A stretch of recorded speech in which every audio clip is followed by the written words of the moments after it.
Hello everyone, so welcome to week 3 of game development.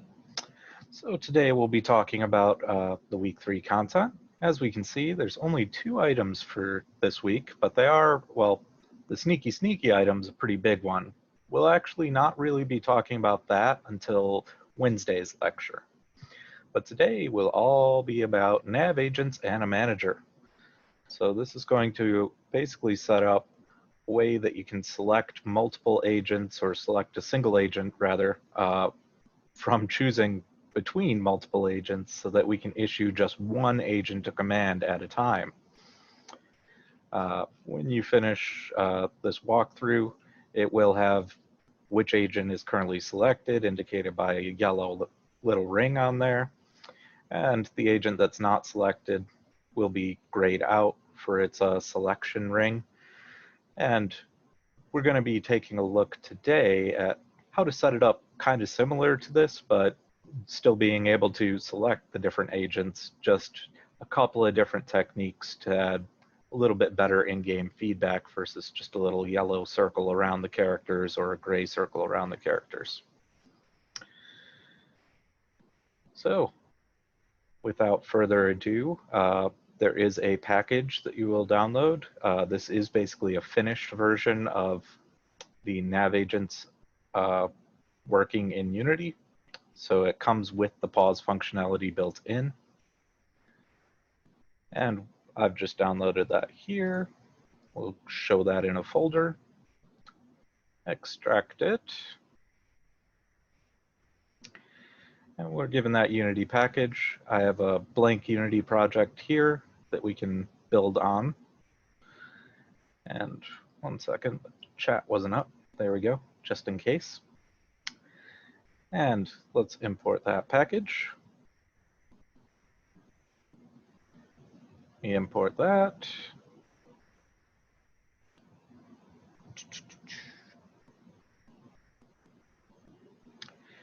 And we see it comes with everything that it needs to run and just one scene, not under the scenes, but under nav agent scenes, because that other one is the one that Unity came with, just a blank scene, the one we're currently in. We want our nav mesh scene. And the nav mesh scene here, if we give that a play, it will just be basically that same thing we had from last time, getting the agent moving around, the nav agent state machine best. And if we press space, we can pause it. So the pause functionality has been implemented for you in case you didn't quite get that in the last assignment. So we're going to be building off of this to add a way to select multiple agents. Let me get my camera in a better position here for my scene. All right. First thing that we're going to need to do is come up with some sort of script to manage the different agents and have a list of the agents that we can cycle through and select one of them. For this, typically managers are set up on their own empty game object, so you can quickly find it from the game scene. We'll go ahead and add just an empty game object here. We'll call it agent manager. And we're going to be adding a script to this. To keep things simple, I'm going to put all our scripts in the same scripts folder that it has the nav agent stuff in. So I'm going to create a script and we'll call it just agent manager.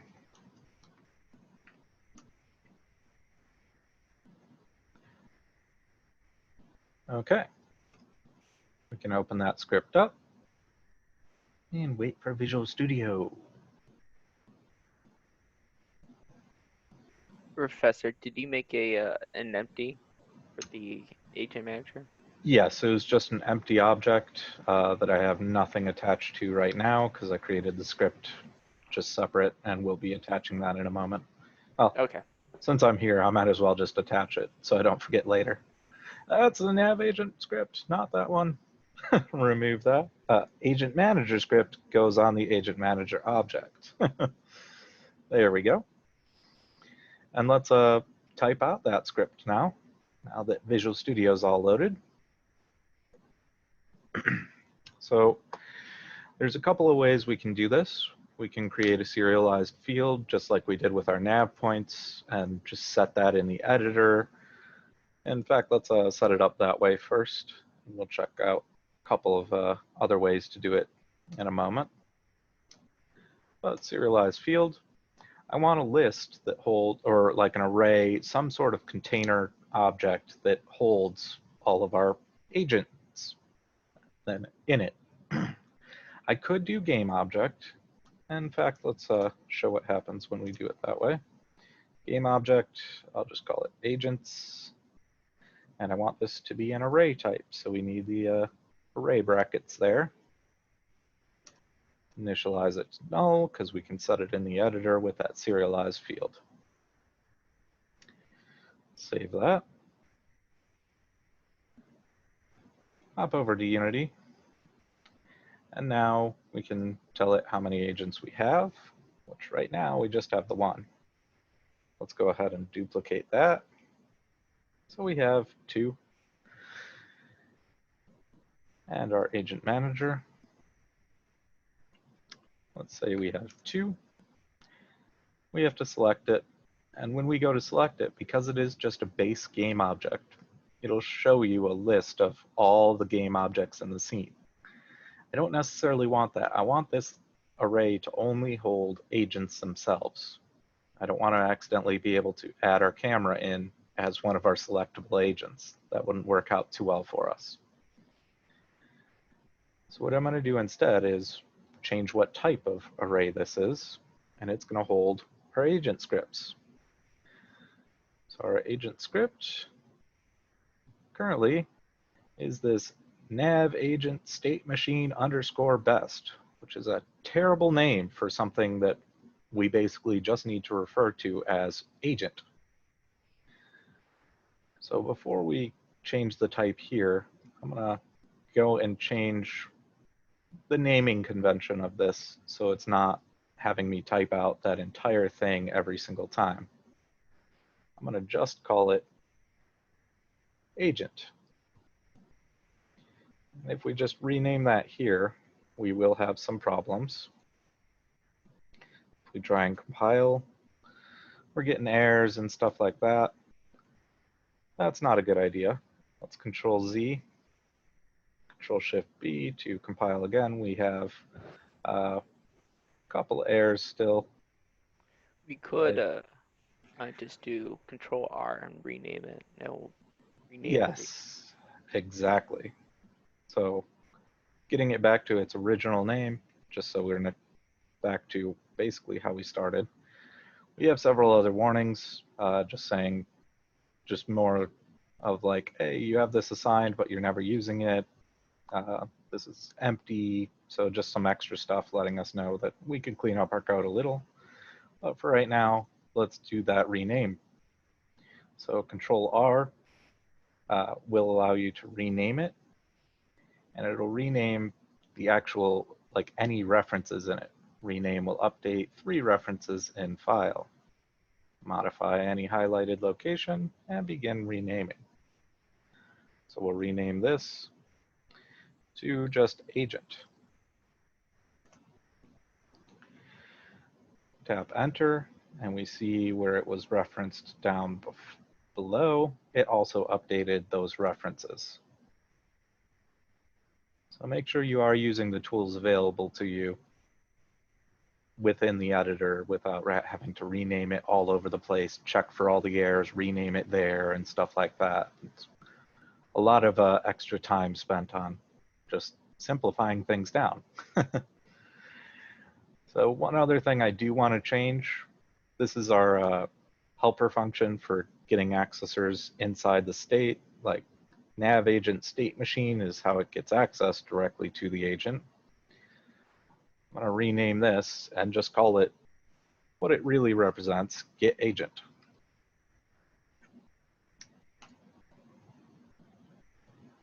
And that'll get our script that we have attached to our agents. Once again, I do want to do the rename, not the other method, and we'll do get agent. So now all our states, when they go to get our agent, it's a little bit more clear what it's doing versus the nav agent state machine function. Wait, can you show that again? What did you change? Or what's get agent? What? Okay, that's not been protected. This is the override for the nav agent states. Or not override, but the accessor for the nav agent states. Okay.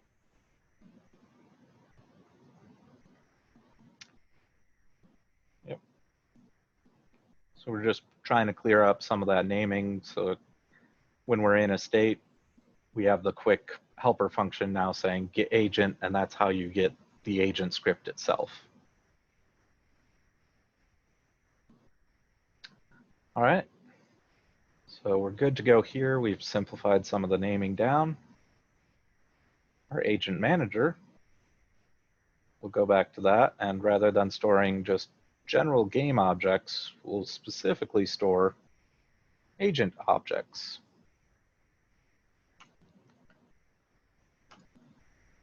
So with it only looking for agent type in our editor, when we go to assign it, it'll automatically filter for specifically agents. So we can select between just the two agents.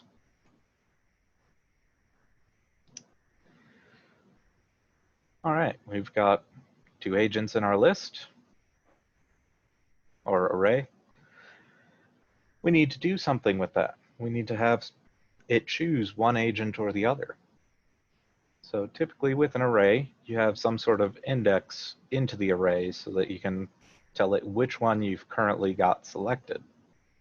So I'm going to create an integer for our cur selected. And I'm going to start this off at -1. Reason for that, I want to start the game with none of them selected. And then when I press right for that first time, it's going to select the first agent in the list. So we've got a cur selected. I said that when we press right, we need to change the current selected and move to the next agent in the list. So we'll be inside update, looking for an input. Input.get key down, key code. And since the document portion walks you through how to get the right arrow working and selecting them in order from 0, 1, 2, 3, etc., let's go ahead and do a left arrow so we can take a look at how to do something in reverse order or iterate backwards through an array.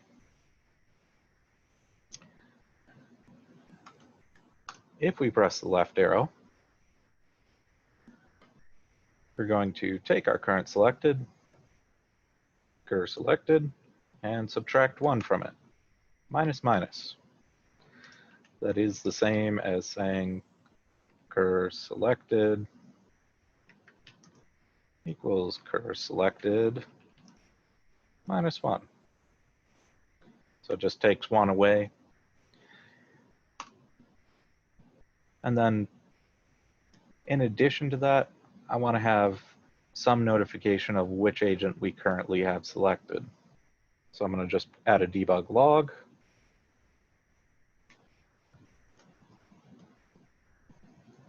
Currently selected. We'll concatenate a string on there so it's got more than just the number, and then output the value of cur selected. All right. So we save this. And if we go to the editor, I'm going to just turn the inspector over to debug mode so I can keep a track of cur selected right here. If we try and press play, we see a whole lot of prints kind of cluttering up our print, and it's going to be hard to see just like if we press that left arrow. It does have them there. If I wanted to quiet the state machine down, I could just filter for what I want, like currently selected, like that. There's also another method that we can use inside our state machine itself. We're going to select that. We're going to go to the state script. And at the very top, there's this pound define, whether it's going to be verbose in its comments or outputs and things like that. For testing purposes, I just want to know if my code that I wrote is going to work, so I don't need it to be verbose. When you do take the screenshot, you do want it to be verbose so we can see those all the outputs of it actually changing state, and so that we know it's running. But for our purposes, we'll simplify that down, just commenting that out right now.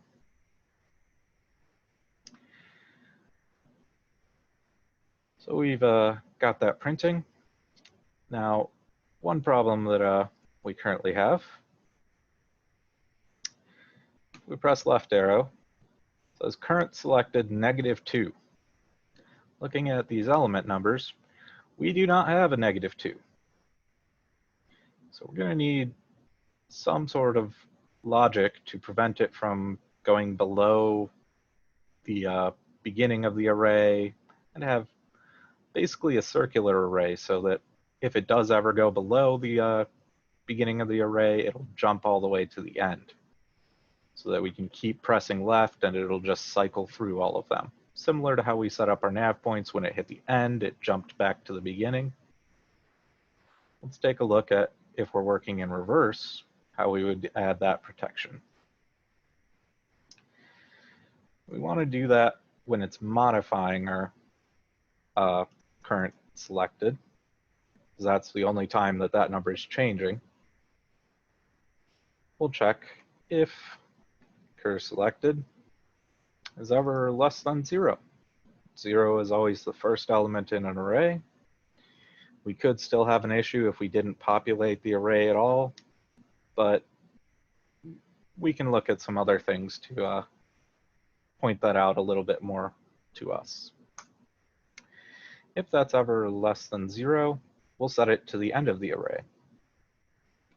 Well, I could set cur selected equal to 1. I know that's the last element in the array, but that's hard coding it. So anytime I change how many agents I have, I'd have to update this number in code. It's usually not a good idea. What we can do is just ask our agents how many there are.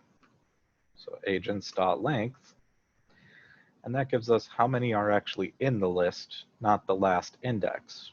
Our last index will always be 1 less than the number in the list. So we can do length -1. And then that should give us a proper selection. Let's give this a shot. Press play, press left, currently selected 1. So I was on none selected, pressed left, jumped to -2 and was like, oh, well, we'll just go to the last one in the array. This might be a little easier to demonstrate if I duplicate another agent here so that we have 3. We'll add 1 more to our array.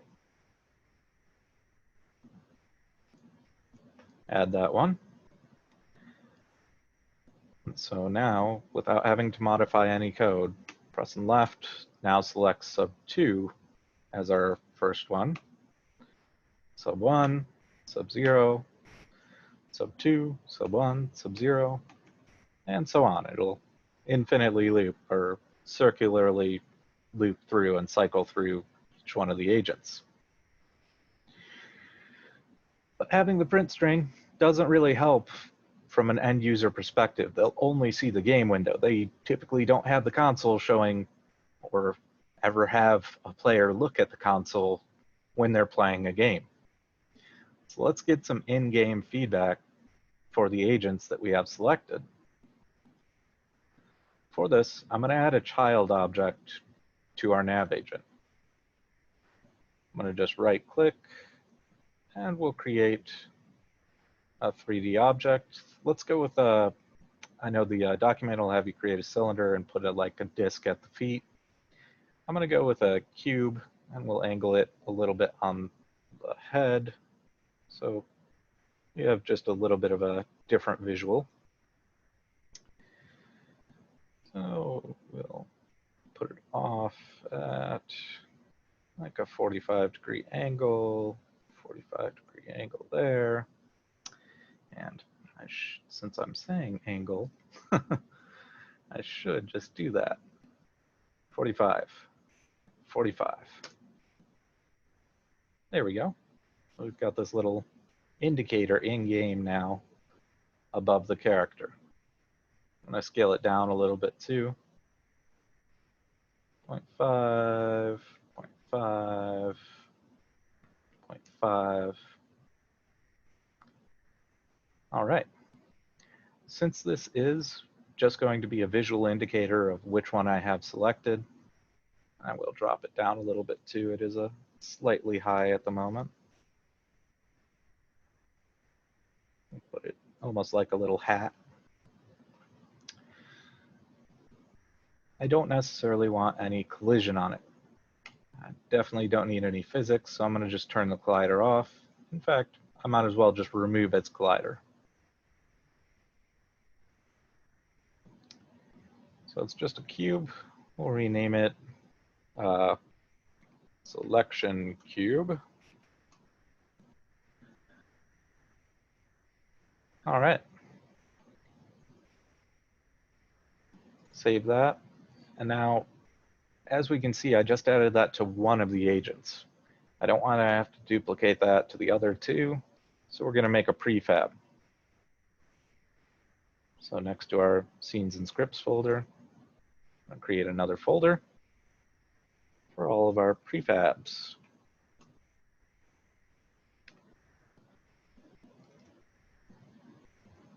We can open that folder up and drag our nav agent into it.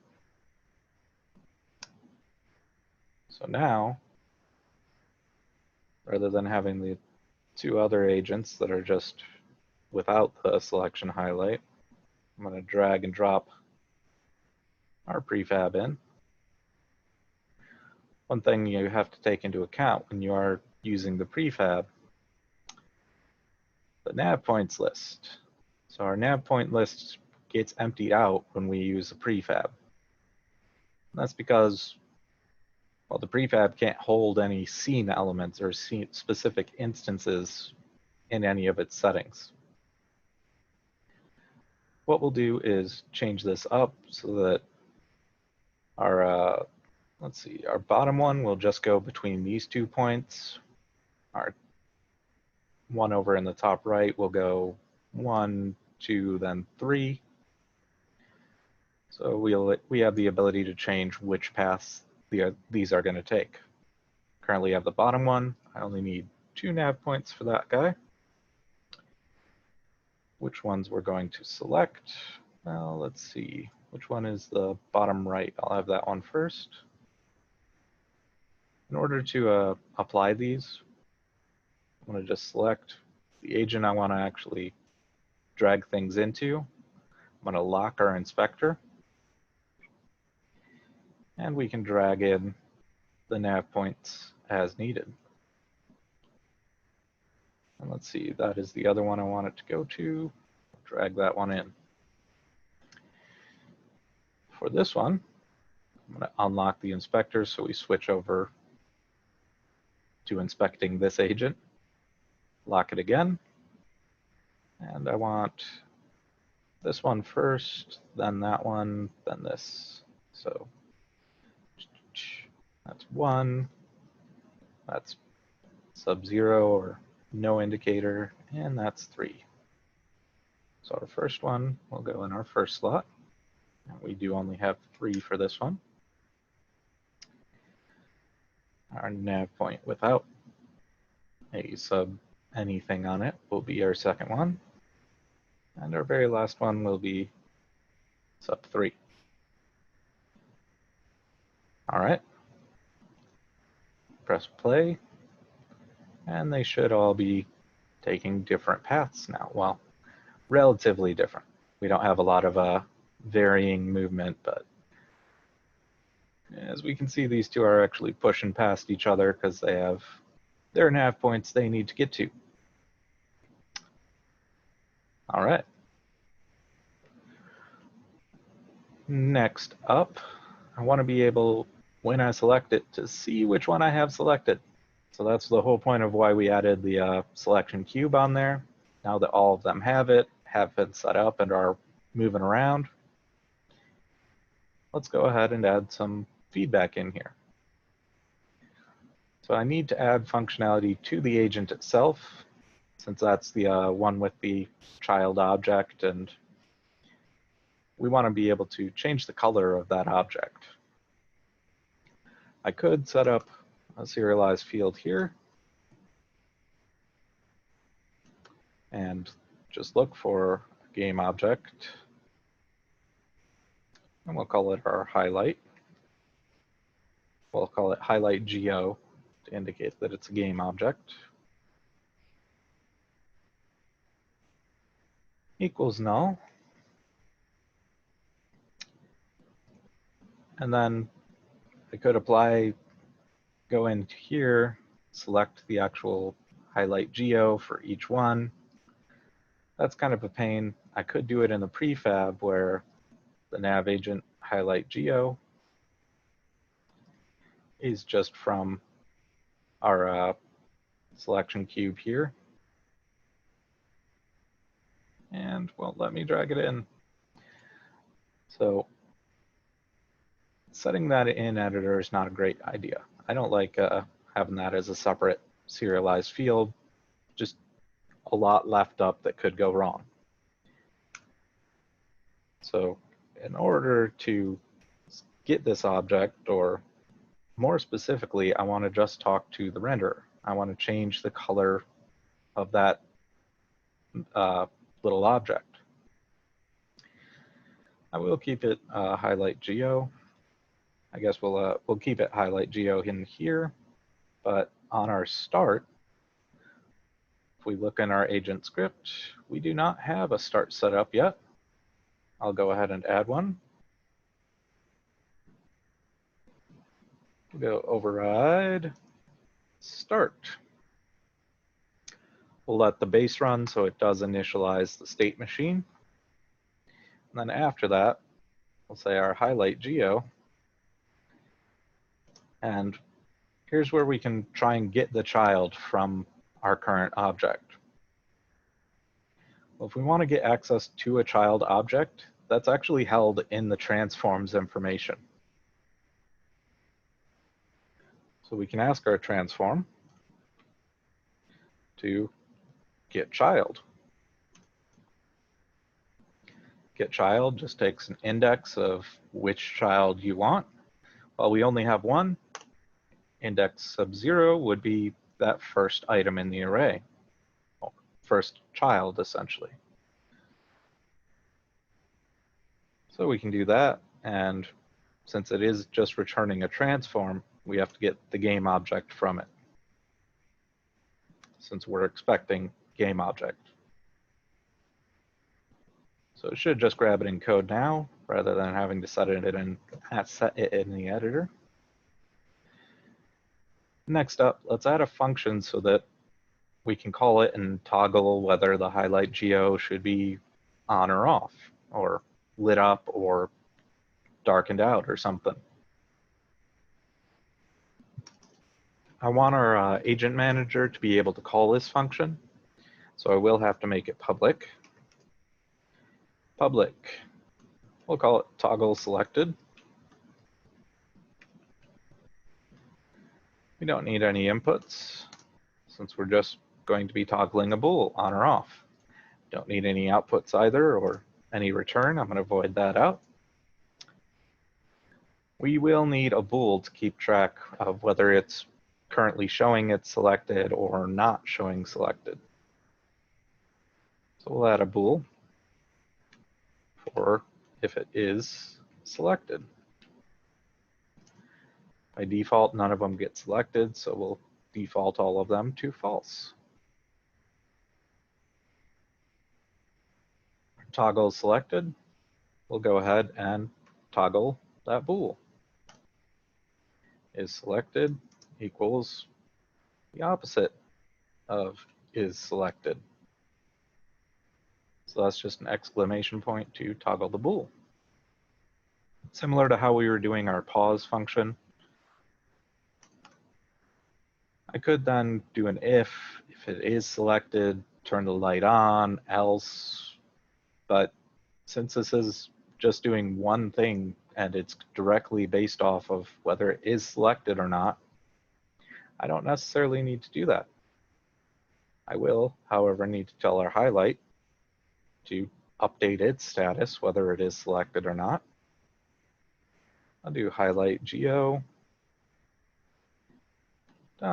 We'll get the component and just change the color of the renderer component.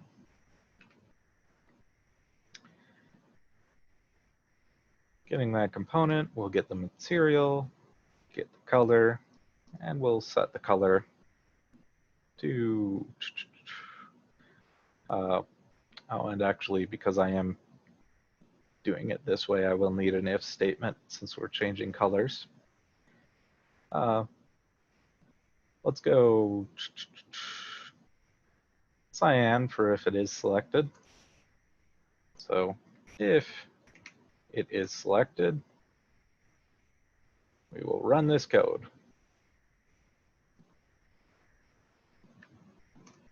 Else, we will run this code right below. And that's going to be the same line of code, just different color.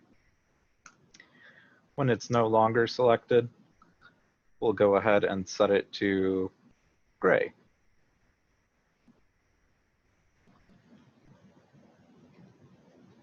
We'll save that. And then we need our agent manager, when it does select one, to tell it to call this function. So our agent manager, we're selecting them right here. We have current selected, and it's doing the debug log. Get rid of some of that white space.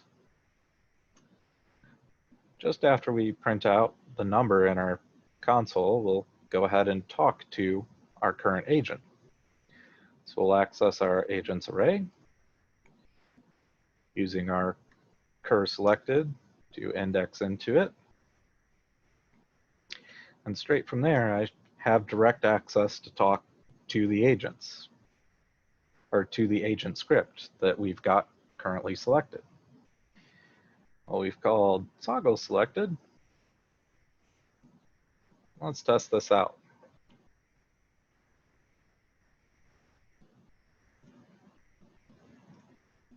So we press play.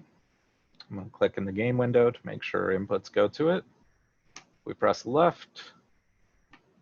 We are getting a null reference exception. Oh, that's right. Back in our agent manager, let's double check.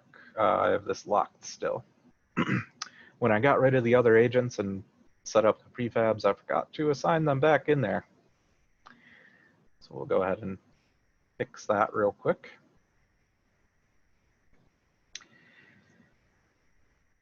Press play again, and now when we press left, we see that that cube on top is actually teal, and that's kind of hard to see based on current lighting, but that's fine. Press left again, it's now currently selected 1, so we're talking about this character. Press left again, we've got this one selected. As we can see, we have a problem. They're all currently showing that they're selected. Since we can only have one selected at a time, when we're changing selection, we need to do something where if we already have one selected, we'll deselect it before we update which one we're currently selecting. So basically doing the toggle selected on cur selected before we select a new one. This will cause a problem though. The very first time we press this left arrow, cur selected is -1. Well, if we try and play and check out this, index outside of the bounds of the array. Well, we can't have our index go beyond the bounds, whether that's 0 or the end of the very last index. It has to be within those bounds.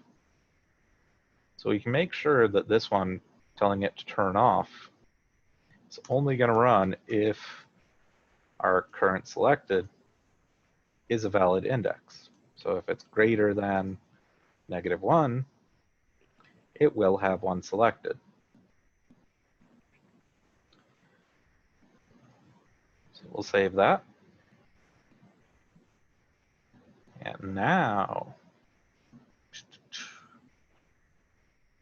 press play, press left, we got that first one, that one, that one, and we now see that we can cycle through which one we have selected. All right. Our very last step is issuing a command just to that agent. If we go ahead and press space right now, I didn't even have any of them selected, but it paused them all. Professor, I'm throwing in that out of bounds. Did you put it greater than -1? Greater than -1, okay.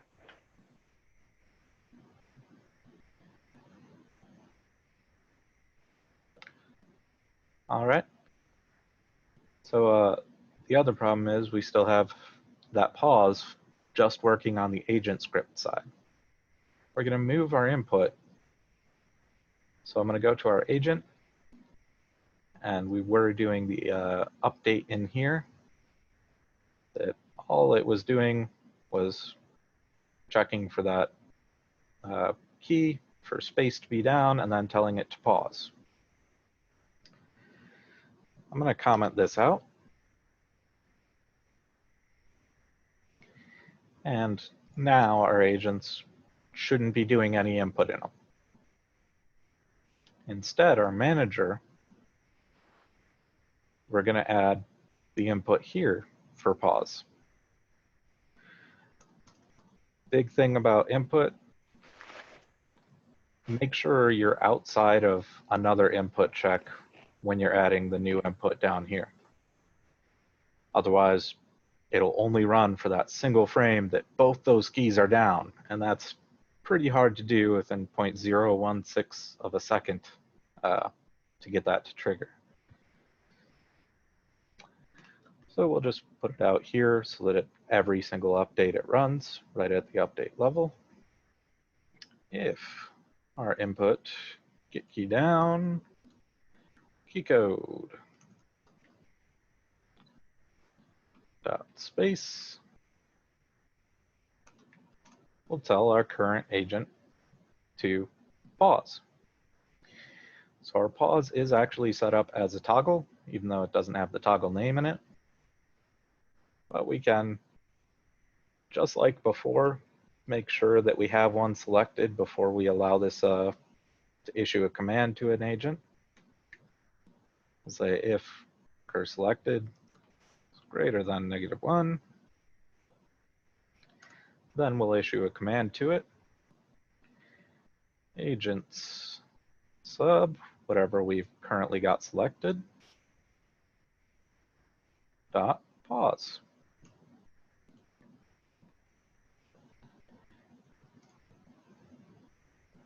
I might missed it. Did you say you disabled the input on the pause function? In agent, I commented out the entire update, so it's no longer looking for any input. We're moving that input over to the manager side so it can issue it to just one agent instead of all our agents looking for input themselves.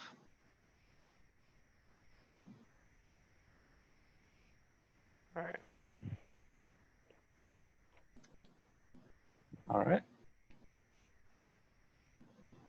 So we'll go ahead and save this. Press play. Press space, nothing happens. When we press left arrow, have one selected, press space, it'll just pause that currently selected agent. So we can select multiples and actually tell them to pause individually, unpause individually, etc.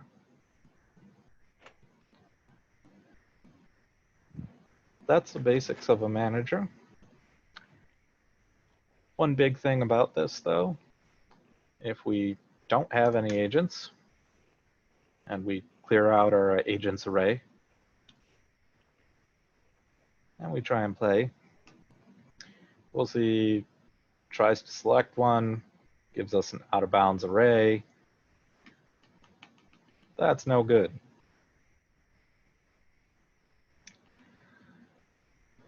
So let's add some extra error protection. And in our agent manager, on start, I basically want to check if our agents array is empty. Can add an if agents dot length is equal to 0, meaning we don't have any agents. We'll go ahead and use a debug.logerr to let us know, hey, your agents array in the manager is empty. Make sure to assign agents.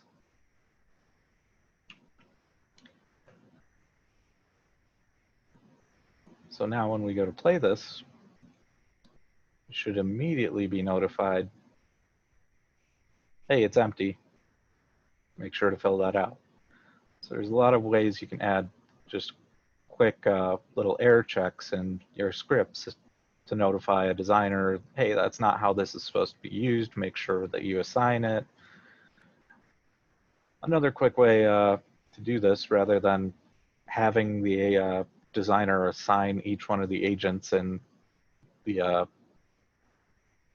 editor, we could look for all of the agents and just say agents equals find object of type, or find objects of type, since we're looking for multiple objects of our agents, and that'll find any in the level. We still have that error check just in case you forgot to put any agents in the level, then lets the designer know couldn't find any agents. Make sure to put at least one agent in the scene. And now if we play, this still says 0 here, but once we start playing, it auto-populates in the editor. And we can select the agents just by using that left key, and it all should be working just like before, except pausing one agent and visually indicating which one we have selected, etc.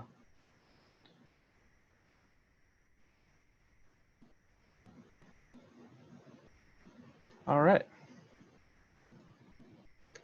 So there are any questions about anything we went over today about how we're doing the decrement versus increment to go backwards through an array and issuing a command to just one agent at a time?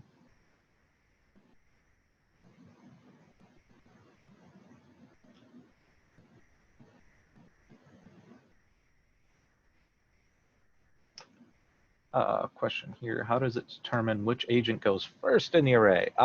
So if we are doing the find objects of type, It is pretty much random. It generally doesn't matter what order the agents are listed in the array. It looked like it did do 210. If we just press play, 210.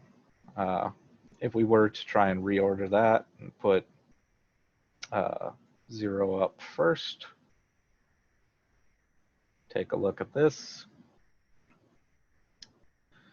Still that same kind of whatever order they were added in, or reverse added order, it looks like.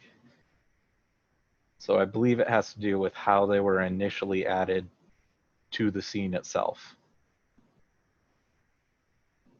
For example, if I add another one, it will probably add it first. I'll drop that agent in there, give it 2 nav points. Not really caring which ones they are. But our agent manager, now doing 3, 2, 1, 0. So whatever gets last, or whatever was added last, looks like it adds it first to the array. Let's test this out just to make sure. If we get rid of our nav agent 0 and add another, which should give nav agent 0,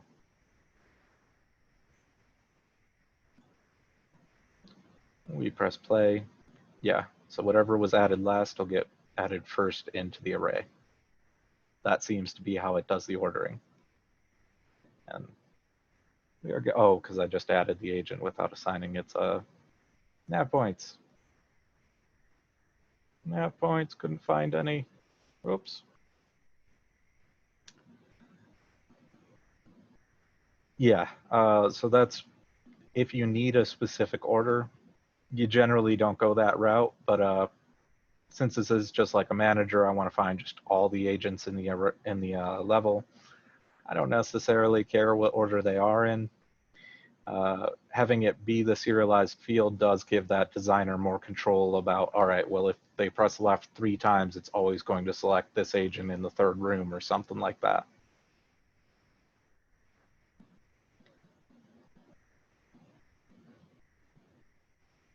All right.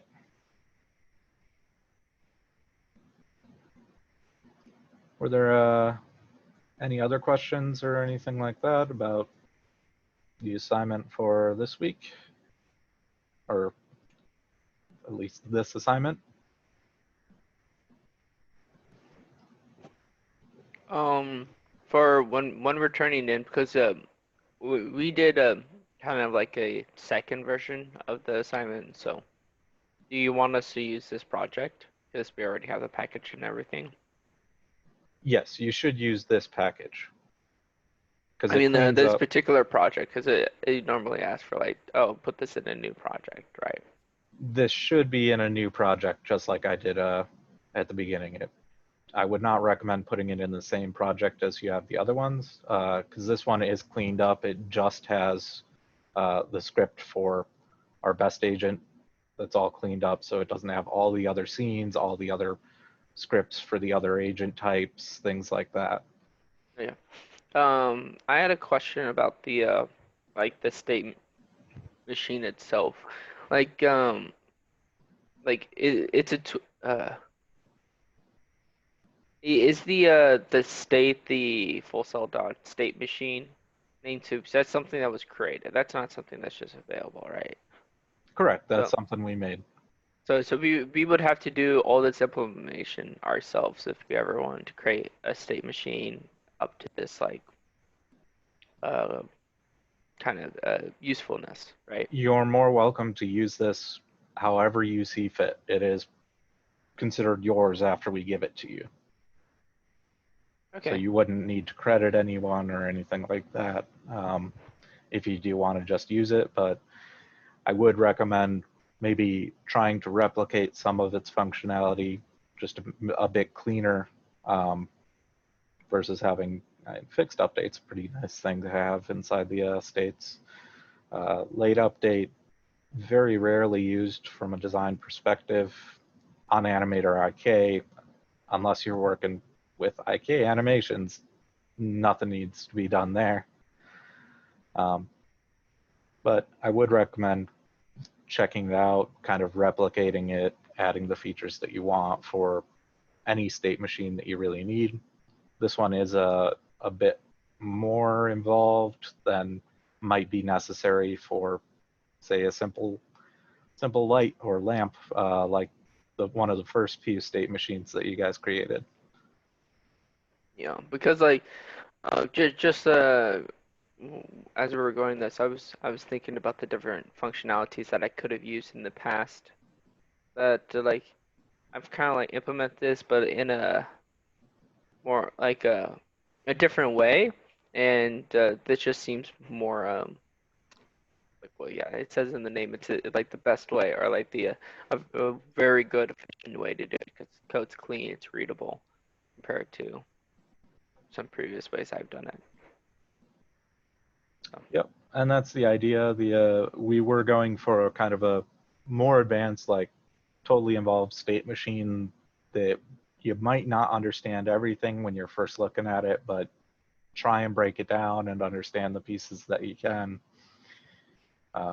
For those other parts, that's something that you might want to look into. For yeah. example, like it's using where t equals something, and that's because this is a templated function.